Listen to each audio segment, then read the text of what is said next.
மதுரையில் ஷூவுக்குள் நல்ல பாம்பு புகுந்த சம்பவம் பரபரப்பை ஏற்படுத்தியது. திருப்பரங்குன்றத்தை அடுத்த தனக்கன்குளம் பர்மா காலனியைச் சேர்ந்த அருண் ஷூவை காலில் மாட்ட முயன்றபோது அதில் பாம்பு இருப்பதைக் கண்டு அதிர்ந்து போனார். தகவல் அறிந்து வந்த பாம்பு பிடி வீரர் 3 அடி நீளமுள்ள நல்ல பாம்பை மீட்டார்.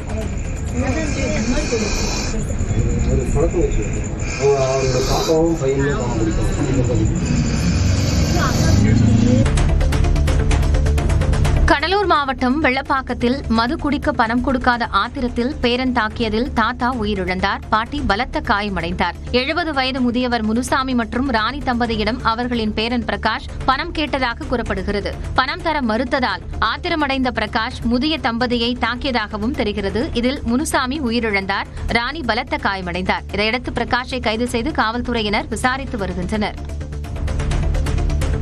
பெரம்பலூர் மாவட்டம் குன்னம் நெடுஞ்சாலைத்துறை சார்பில் ஆக்கிரமிப்புகள் அகற்றப்படுவதற்கு எதிர்ப்பு தெரிவித்து வணிகர்கள் கடையடைப்பு போராட்டத்தில் ஈடுபட்டனர். போக்குவரத்து நெரிசலை தவிர்க்கும் பொருட்டும் விபத்துக்களை தடுக்கும் பொருட்டும் ஆக்கிரமிப்புகளை அகற்ற நெடுஞ்சாலைத்துறை முடிவு செய்து அதற்கான அளவீடுகளை செய்துள்ளது. மேலும் 1 வார காலத்திற்குள் ஆக்கிரமிப்புகளை அகற்ற வேண்டும் என்று நோட்டீஸ் வழங்கப்பட்டுள்ளது. இதனால் தங்களின் வாழ்வாதாரம் பாதிக்கப்படுவதாக கூறி வணிகர்கள் 1 நாள் கடையடைப்பு போராட்டம் நடத்தினர். விருதுநகர் மாவட்டம் சாத்தூரில் உள்ள வெங்கடாச்சலபதி கோவிலில் ஆணி பிரம்மோற்சவ தேரோட்டம் வெகு விமர்சையாக நடைபெற்றது. அலங்கரிக்கப்பட்ட தேரில் பெருமாள் ஸ்ரீதேவி பூதேவியுடன் சிறப்பு அலங்காரத்தில் எழுந்தருளினார். மேலாண்மைத்துறை அமைச்சர் KKSSR ராமச்சந்திரன் தேரை வடம்பிடித்து விழாவை தொடங்கி வைத்தார். அதன்பின் பக்தர்கள் வடம்பிடித்து இழுக்க தேர் 4 மாட வீதிகளிலும் உலா வந்தது.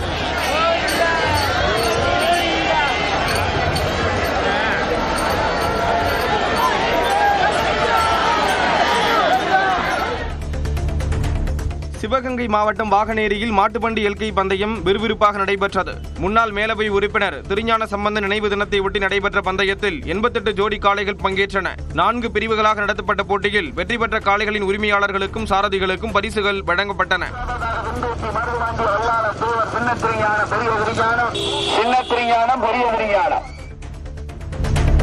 நெல்லை மாவட்டம் கூடங்குளம் அருகே திருமண நிகழ்ச்சிக்கு சென்று வந்தவர்களின் வேன் கவிழ்ந்த விபத்தில் 20க்கும் மேற்பட்டோர் காயமடைந்தனர்.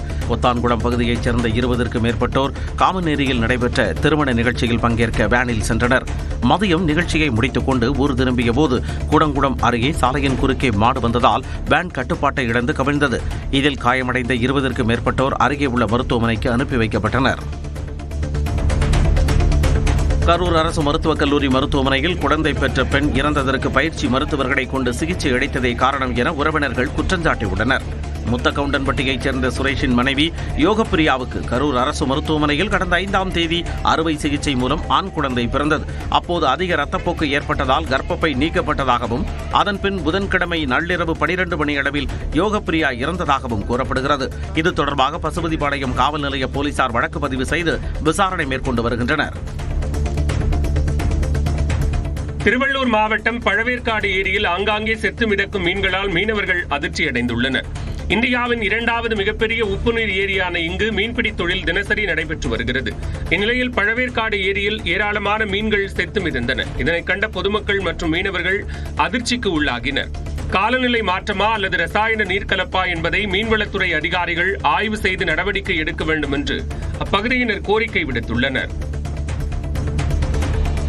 கடல் வழியாக தமிழகத்திற்கு அகதியாக வந்த இலங்கை தமிழரை தனுஷ்கோடியில் இந்திய கடலோர காவல் படையினர் மீட்டனர். 3ஆம் மணல் திட்டில் இலங்கை தமிழர் ஒருவர் நிற்பதாக இந்திய கடலோர காவல் படையினருக்கு மீனவர்கள் தகவல் கொடுத்தனர். அதன்படி அங்கு சென்று மட்டக்களப்பு மாவட்டம் எரவூர் குடியிருப்பு பகுதியைச் சேர்ந்த கியோசன் என்பவரை மீட்ட அதிகாரிகள் ராமேஸ்வரம் மரைன் காவல்துறையினரிடம் ஒப்படைத்தனர்.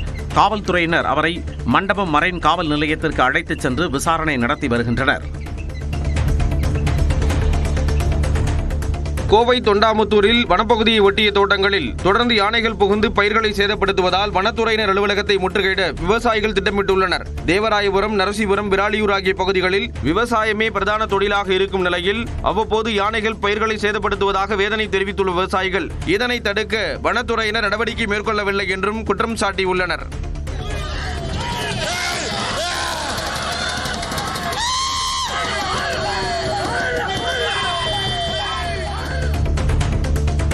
திருவண்ணாமலை மாவட்டம் செய்யாறு உழவர் சந்தையில் வகை வகையான பாம்பு குட்டிகள் பிடிக்கப்பட்டன.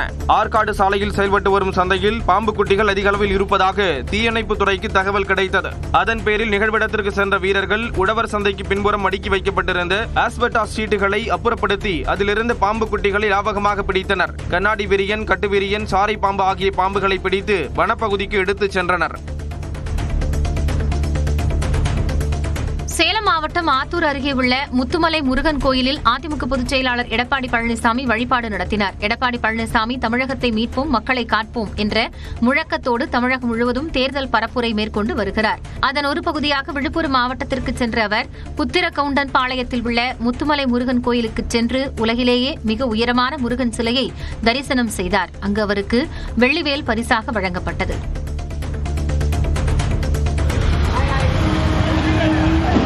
சென்னை தாம்பரம் அருகே மாநகர பேருந்தில் படியில் நின்ற பள்ளி மாணவர் கால்களை சாலையில் தேய்த்தபடி சென்ற காட்சி வெளியாகியுள்ளது.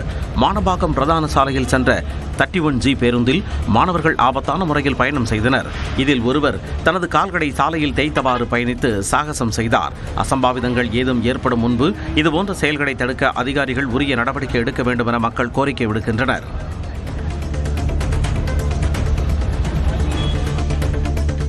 குரு பௌர்ணமி தினத்தை முன்னிட்டு திருப்பதியில் ஏழுமலையானின் கருட வாகன புறப்பாடு கோலாகலமாக நடைபெற்றது. ஒவ்வொரு பௌர்ணமி என்றும் திருப்பதி திருமலையில் ஏழுமலையானின் கருட வாகன புறப்பாடு நடைபெறுவது வழக்கம். அந்த வகையில் குரு பௌர்ணமி தினமான வியாழக்கிழமை கோவிலின் மாட வீதிகளில் கருட வாகன புறப்பாடு நடைபெற்றது.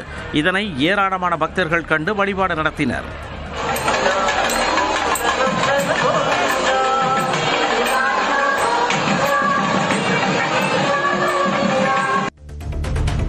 விருதுநகர் மாவட்டம் சிவகாசி அருகே வீட்டில் வைத்து சட்டவிரோதமாக பட்டாசு தயாரித்த நபரை பிடித்து காவல்துறையினர் விசாரிக்கின்றனர். மீனப்பட்டி ரத்னபுரி நகரில் நூற்றுக்கணக்கான குடியிருப்புகளுக்கு மத்தியில் உள்ள வீட்டில் வசிக்கும் சரவணன் தடை செய்யப்பட்ட ரசாயன பொருட்களை பயன்படுத்தி பட்டாசுகளை தயாரித்துள்ளார். தகவல் அறிந்து வந்து விசாரணை நடத்திய காவல்துறையினர் குளோரைடு என்ற ரசாயன பொருளை வைத்து தயாரிக்கப்பட்ட அதிக சத்தம் எழுப்பும் பல லட்சம் ரூபாய் மதிப்பிலான பேப்பர் வெடிகளை பறிமுதல் செய்தனர்.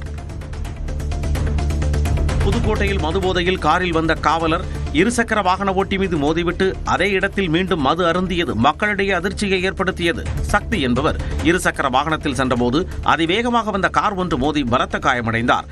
அக்கம்பக்கத்தினர் அவரை மீட்டு மருத்துவமனைக்கு அனுப்பி வைத்தனர். இந்நிலையில் காரில் வந்தது காவலர் ராம் பிரசாத் என்பதும் காரில் அமர்ந்தபடி அவர் மது அருந்திக் கொண்டிருந்ததும் தெரிய வந்தது. இதையடுத்து அவரை பிடித்து காவல்துறையினரிடம் ஒப்படைத்தனர். பொள்ளாச்சி கோவை தேசிய நெடுஞ்சாலையில் சாலையை கடக்க முயன்ற பள்ளி மாணவர்கள் மீது வேகமாக வந்த கார் மோதி விபத்தில் 12 பேர் காயமடைந்தனர். கிணத்துக்கடவு ஏழூர் பிரிவில் தனியார் பள்ளி மாணவர்கள் பேருந்து நிறுத்தம் செல்வதற்காக சாலையை கடக்க முயன்ற போது அவ்வழியே வேகமாக வந்த கார் மாணவர்கள் கூட்டத்தில் மோதியது. இதில் மாணவர்கள் சிதறி விழுந்தனர். அருகே இருந்தவர்கள் துரிதமாக செயல்பட்டு காயமடைந்த 12 மாணவர்களை மீட்டு மருத்துவமனைக்கு அனுப்பி வைத்தனர். திருவள்ளூர் மாவட்டம் பொன்னேரி அருகே சென்னை கொல்கத்தா தேசிய நெடுஞ்சாலையில் ஓரத்தில் குப்பை கழிவுகள் தீப்பற்றி எரிந்ததால் வானுயரத்திற்கு கரும்புகை கிளம்பியது. தச்சூரில் டாஸ்மாக் கடைக்கு செல்லும் குறுக்கு சாலையில் குப்பை கழிவுகள் கொட்டப்பட்டிருந்தன. இந்த குப்பைகளுக்கு சிலர் தீ வைத்ததாக கூறப்படும் நிலையில் மளமளவென பரவி கொழுந்துவிட்டு எரிந்தது. இதிலிருந்து வெளியான கரும்புகையால் சென்னை கொல்கத்தா தேசிய நெடுஞ்சாலையில் சென்ற வாகன ஓட்டிகள் கடும் அவதிக்கு ஆளாகினர். கன்னியாகுமரி மாவட்டம் களியக்காவிளை பேரூராட்சியில் ஒரே பதவியில் 20 ஆண்டுகளாக உள்ள ஊழியர்களுக்கு சிறப்பு நிலைக்கான ஊதியம் கேட்டு போராட்டம் நடைபெற்றது. பேரூராட்சிகளில் முறைப்படி 20 ஆண்டுகள் ஒரே பதவியில் பணியாற்றிய ஊழியர்களுக்கு சிறப்பு நிலைக்கான ஊதியம் வழங்க ஆணை வழங்கி பல மாதங்கள் கடந்தும் களியக்காவிளை பேரூராட்சியில் அந்த ஆணை பின்பற்றப்படவில்லை என்று கூறப்படுகிறது. இதனை கண்டித்து தமிழ்நாடு பேரூராட்சி ஊழியர் சங்கம் சார்பில் 50க்கும் மேற்பட்டோர் பேரூராட்சி அலுவலகம் முன்பு கவன ஈர்ப்பு ஆர்ப்பாட்டத்தில் ஈடுபட்டனர். நீலகிரி மாவட்டம் கோத்தகிரியில் காலில் சில்வர் பொருட்கள் சிக்கி காயமடைந்த காட்டெருமைகளுக்கு வனத்துறையினர் சிகிச்சை அளித்தனர். சக்திமலை மற்றும் கைகாட்டி கிராம பகுதியில் சுற்றித் திரிந்த 2 காட்டெருமைகளின் காலில் எவர் சில்வர் பாத்திரம் சிக்கி நடக்க முடியாமல் தவித்தன. வனத்துறை குழுவினர் 2 காட்டெருமைகளுக்கு மயக்க ஊசி செலுத்தி காலில் சிக்கியிருந்த எவர் சில்வர் பாத்திர பகுதிகளை அகற்றினர். கொடைக்கானலில் கனரக வாகனங்களுக்கு தடை விதிக்கப்பட்ட நிலையில் கூக்கால் மலை கிராமத்தில் இருந்து 4 JCB வாகனங்கள் தரைப்பகுதிக்கு கொண்டு செல்லப்பட்டது. கொடைக்கானல் மலைப்பகுதியில் இயற்கை வளங்களை பாதுகாக்கும் விதமாக ஜூலை 1ஆம் தேதி முதல் கனரக வாகனங்களை இயக்கக்கூடாது என்று கோட்டாட்சியர் உத்தரவிட்டார். இந்நிலையில் கொடைக்கானலில் 50க்கும் மேற்பட்ட கனரக வாகனங்கள் இருக்கும் நிலையில் 4 JCB வாகனங்கள் மட்டும் தரைப்பகுதிக்கு கொண்டு செல்லப்பட்டதாக கூறப்படுகிறது. ஆனி மாத பௌர்ணமியை ஒட்டி திருச்சி சமயபுரம் மாரியம்மன் கோயிலில் தங்க தேரோட்டம் நடைபெற்றது. பக்தர்கள் தங்கள் வேண்டுதல் நிறைவேற வேண்டி கோயில் உட்பிரகாரத்தில் தங்க தேரை இழுத்து வழிபட்டனர். விழாவில் ஆயிரக்கணக்கானோர் கலந்து கொண்டு அம்மனை தரிசனம் செய்தனர்.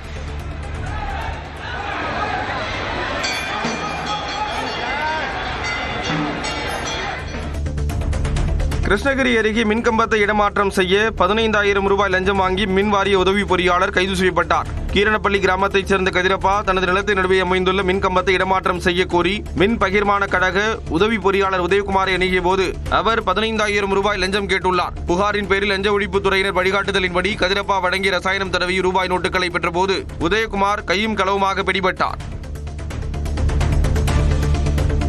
மதுரை மாவட்டம் சோழவந்தான் அருகே சாலையில் கொட்டப்பட்டிருந்த மணலால் இருசக்கர வாகனத்தில் வந்த இளைஞர் தவறி விழுந்து உயிரிழந்தது அதிர்ச்சியை ஏற்படுத்தியுள்ளது. RMS காலனி அருகே தனியார் மண்டபம் முன்பு கட்டுமான பணிக்காக சாலையில் மணல் கொட்டப்பட்டிருந்தது. இந்த நிலையில் கொரியர் நிறுவனத்தில் பணியாற்றி வந்த ஐயனாரின் இருசக்கர வாகனம் மணல் குவியல் மீது மோதியதில் அவர் தவறி விழுந்து உயிரிழந்தார். இவருக்கு திருமணமாகி 2 குழந்தைகள் உள்ளனர். விபத்து நடந்தும் அந்த மணல் குவியலை தற்போது வரை அகற்றாதது மக்களிடையே ஆதங்கத்தை ஏற்படுத்தியுள்ளது. கோயம்புத்தூர் மாவட்டம் சாடிவயல் செம்மேடு ஈஷா யோகா மையம் பகுதிக்கு இயக்கப்படும் பல அரசு பேருந்துகளின் முன்பக்க கண்ணாடி உடைந்திருப்பதாக குற்றச்சாட்டு எழுந்துள்ளது. பேருந்தின் கண்ணாடிகள் உடைந்து விழும் நிலையில் இருப்பதால் பயணம் மேற்கொள்ளும் மக்கள் அச்சம் தெரிவிக்கின்றனர். பேருந்துகளின் முன் கண்ணாடிகளை மாற்றி பாதுகாப்பான பயணத்தை வழங்க வேண்டும் என பொதுமக்கள் கோரிக்கை விடுத்துள்ளனர். கொடைக்கானல் நகரில் உள்ள மகளிர் காவல் நிலையத்தில் காவல் ஆய்வாளர் மற்றும் ஒரே ஒரு காவலர் மட்டும் பணியில் இருப்பதாக பொதுமக்கள் அதிருப்தி தெரிவித்துள்ளனர். கடந்த சில நாட்களில் மட்டும் ஏராளமான புகார் மனுக்கள் அளிக்கப்பட்டுள்ள நிலையில் காவலர் பற்றாக்குறையால் உரிய நேரத்தில் புகார்கள் விசாரிக்கப்படுவதில்லை என்று குற்றச்சாட்டு எழுந்துள்ளது. தேவையான காவலர்களை பணியில் அமர்த்தி விசாரணையை துரிதப்படுத்த வேண்டும் என்று பொதுமக்கள் வலியுறுத்தியுள்ளனர். புதுக்கோட்டை மாவட்டம் அறந்தாங்கி அருகே கீரமங்கலம் அரசு மகளிர் மேல்நிலைப் பள்ளியில் குறுவட்ட அளவிலான கபடி போட்டி விறுவிறுப்பாக நடைபெற்றது.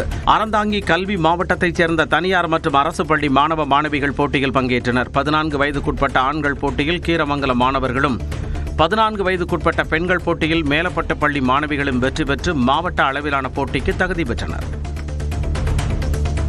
கிராம சுகாதார செவிலியர் பணியிடங்களை பயிற்சி பெற்றவர்களை கொண்டு நிரப்ப வேண்டும் என்பது உள்ளிட்ட கோரிக்கைகளை வலியுறுத்தி ஈரோடு ஆட்சியர் அலுவலகம் முன்பு செவிலியர்கள் ஆர்ப்பாட்டத்தில் ஈடுபட்டனர். தமிழ்நாடு அரசு அனைத்து சுகாதார செவிலியர்கள் சங்கம் சார்பில் நடைபெற்ற ஆர்ப்பாட்டத்தில் ஏராளமானவர்கள் பங்கேற்றனர். தங்களது கோரிக்கைகள் அடங்கிய பதாகைகளை ஏந்தியும் முழக்கங்கள் எழுப்பியும் எதிர்ப்பை தெரிவித்தனர். தென்காசி மாவட்டம் குற்றாலத்தில் துரியன் பழம் விற்பனை சூடுபிடித்துள்ளது. 1 கிலோ துரியன் பழம் 600 ரூபாய் முதல் 1200 ரூபாய் வரை தரத்திற்கு ஏற்ப விற்பனை செய்யப்படுகிறது. குழந்தை பாக்கியம் இல்லாதவங்களுக்குலாம் இது யூஸ்ஃபுல்லாக இருக்கு. நான் எப்பயும் சீசனுக்கு வரும்போது அந்த பழம் வாங்கிட்டு போவேன். கார்த்தி நடிக்கும் புதிய படத்துக்கு மார்ஷல் என்று பெயர் வைக்கப்பட்டுள்ளது. கார்த்தியின் இந்த 29வது திரைப்படத்தை டானாக்காரன் படத்தின் மூலம் பிரபலமான தமிழ் இயக்கும் நிலையில் படப்பிடிப்பு பூஜையுடன் தொடங்கியது. இந்த படத்தில் கல்யாணி பிரியதர்ஷன் கதாநாயகியாக நடிக்க உள்ளார். நிவின் பாலி முக்கிய வேடத்தில் நடிப்பதாகவும் நானி சிறப்பு தோற்றத்தில் நடிக்கவிருப்பதாகவும் தகவல் வெளியாகியுள்ளது. இப்படத்திற்கு சேலம் மாவட்டம் மேட்டூர் அருகே வழித்தடம் கேட்டு கிராம மக்கள் சாலை மறியலில் ஈடுபட்டதால் 1 மணி நேரம் போக்குவரத்து பாதிக்கப்பட்டது. வீரக்கல் ஊராட்சிக்குட்பட்ட பூனையல் காட்டுவளைவு, சீரான் காட்டுவளைவு, செட்டிக்காடு, பொன்மரத்துப்பட்டி உள்ளிட்ட பகுதிகளில் 200க்கும் மேற்பட்ட குடும்பங்கள் உள்ளன. இந்த பகுதியில் மக்கள் பயன்படுத்தி வந்த பாதையில் 100 ஏரிகள் இணைப்பு திட்டத்திற்கு குழாய் பதிக்கப்பட்டு தண்ணீர் கொண்டு செல்லப்படுகிறது. இதனால் அவர்கள் நங்கவல்லி செல்ல 5 கிலோமீட்டர் சுற்றிச் செல்ல வேண்டிய நிலை உள்ளது. இதையடுத்து தங்களுக்கு பாதை கோரி பாசக்குட்டை பகுதியில் 50க்கும் மேற்பட்டோர் மறியலில் ஈடுபட்டனர். நாமக்கல் மாவட்டம் பள்ளிப்பாளையத்தில் வாய்க்கால் ஓரம் கொட்டப்பட்டுள்ள மருத்துவ கழிவுகளை விளையாட்டுப் பொருட்கள் என குழந்தைகள் எடுத்து விளையாடும் அவலம் அரங்கேறி உள்ளது. அக்ரகாரம் பஞ்சாயத்துக்குட்பட்ட வாய்க்கால் பகுதியில் கொட்டப்பட்டுள்ள மருத்துவ கழிவுகளால் நோய் பரவும் அபாயம் நிலவுவதாக கூறும் மக்கள் மருத்துவ கழிவுகளை கொட்டியது யார் என கண்டறிந்து நடவடிக்கை எடுக்க வேண்டும் என கோரிக்கை விடுத்துள்ளனர். கோவை உக்கடத்தில் வாகன சோதனையின் போது காரை நிறுத்தாமல் சென்ற 2 இளைஞர்களை பிடித்து காவல்துறையினர் தாக்கியது பரபரப்பை ஏற்படுத்தியது. கடந்த 2 நாட்களுக்கு முன்பு வின்சென்ட் சாலையில் காவல்துறையினர் சோதனையில் ஈடுபட்டனர். அப்போது அப்படியாக காரில் வந்த 2 இளைஞர்கள் நிற்காமல் சென்றதுடன் காவல்துறையினரை தரக்குறைவாக பேசியதாக கூறப்படுகிறது. இதையடுத்து துரத்திச் சென்று தடுத்து நிறுத்திய காவல்துறையினர் இளைஞர்களை தாக்கியதாக கூறப்படுகிறது.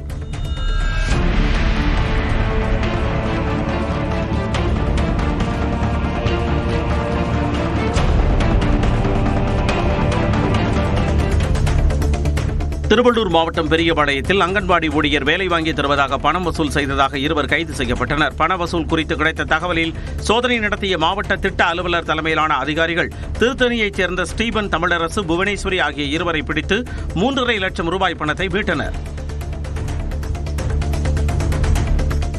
ஈரோடு மாவட்டம் சென்னிமலை அருகே சிலாங்காட்டு வலசு பகுதியில் சுற்றித் திரியும் சிறுத்தையை பிடிக்க வனத்துறையினர் 2 இடங்களில் கூண்டு வைத்துள்ளனர். சிலாங்காட்டு வலசு பகுதி கிராமத்தில் கடந்த ஓராண்டாக நடமாடும் சிறுத்தை ஆடு, மாடு, நாய்களை வேட்டையாடி வருகிறது. இதனால் கிராம மக்கள் அச்சத்துடன் நடமாடும் நிலை இருந்தது. இந்நிலையில் கடந்த 3 நாட்களுக்கு முன்பு வளர்ப்பு நாயை வேட்டையாடி விட்டு சென்றது. தகவல் அறிந்து வந்த வனத்துறையினர் கால் தடங்களை ஆய்வு செய்துவிட்டு சிறுத்தையை பிடிக்க கூண்டுகளை வைத்துள்ளனர். நெல்லையில் 450 டன் எடை கொண்ட நெல்லையப்பர் கோவில் தேரை மரக்கட்டைகளை கொண்டு ரத வீதிகளில் திருப்பும் காட்சி ஆச்சரியத்தை ஏற்படுத்தியுள்ளது. நெல்லையப்பர் கோவில் தேரோட்டம் கடந்த செவ்வாயன்று வெகு விமர்சையாக நடைபெற்றது. முழுக்க முழுக்க மனித சக்திகளால் எடுக்கப்படும் இந்த தேரை உந்தி தள்ளுவதற்காக 26 அடி நீளம் கொண்ட பிரம்மாண்ட தடி பயன்படுத்தப்படுகிறது. 4 ரத வீதிகளிலும் தேரை திருப்புவதற்கு 8 கிலோ எடை கொண்ட 425 சரக்கு கட்டைகள் பயன்படுத்தப்பட்டுள்ளன. இந்த கட்டைகள் மூலம் தேர் எப்படி லாவகமாக திருப்பப்படுகிறது என்பது குறித்த வீடியோ வெளியாகியுள்ளது.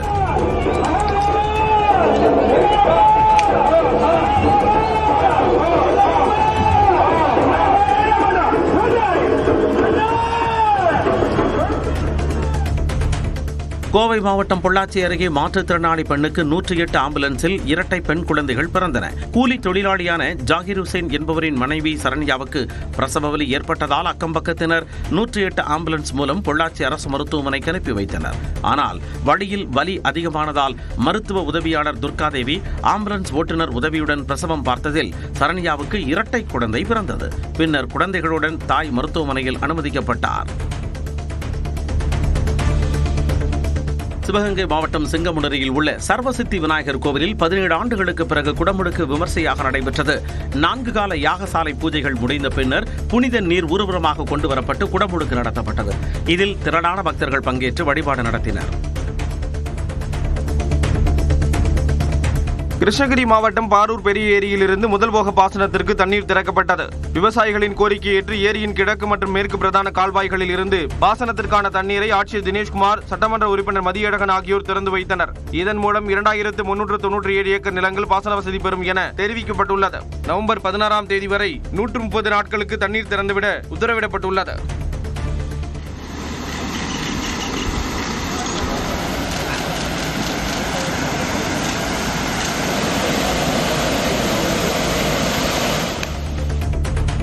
நீலகிரி மாவட்டம் கோத்தகிரி அருகே நாவல் பழங்கள் பறிக்க முயன்ற இளைஞர் பாறை மீது தவறி விழுந்து உயிரிழந்த சம்பவம் சோகத்தை ஏற்படுத்தியுள்ளது.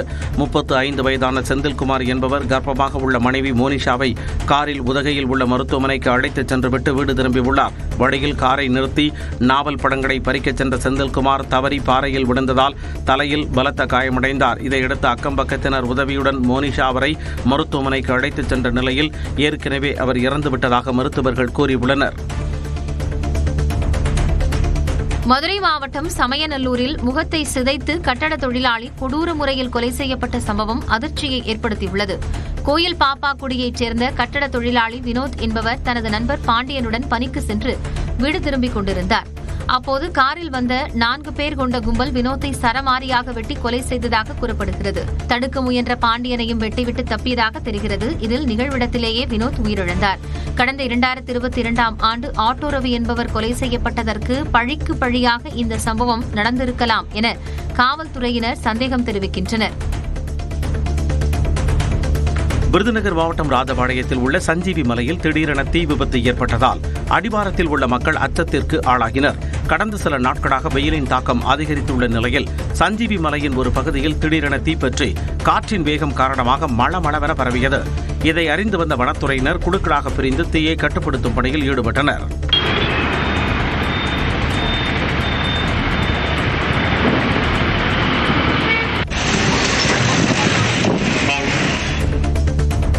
ஆழ்கடத்தல் வழக்கில் கைது செய்யப்பட்ட 5 பேரை சிபிசிஐடி காவல் முடிந்து திருவள்ளூர் நீதிமன்றத்தில் ஆஜர்படுத்தப்பட்டனர். காதல் விவகாரத்தில் ஆள் கடத்தியதாக பெண்ணின் தந்தை, ஓய்வு பெற்ற பெண் காவலர் மகேஸ்வரி உள்ளிட்ட 5 பேர் கைது செய்யப்பட்டனர். இந்த விவகாரத்தில் ஏடிஜிபி ஜெயராமன், கேவி குப்பம் எம்எல்ஏ ஜெகன்மூர்த்தி ஆகியோரிடம் விசாரணை நடத்தப்பட்டது. இந்த வழக்கில் கைதான 5 பேரிடமும் சிபிசிஐடி காவலர்கள் 2 நாட்கள் விசாரணை நடத்தினர். அந்த விசாரணை முடிந்து நீதிமன்றத்தில் ஆஜர்படுத்தப்பட்ட அவர்கள் மீண்டும் புழல் சிறையில் அடைக்கப்பட்டனர்.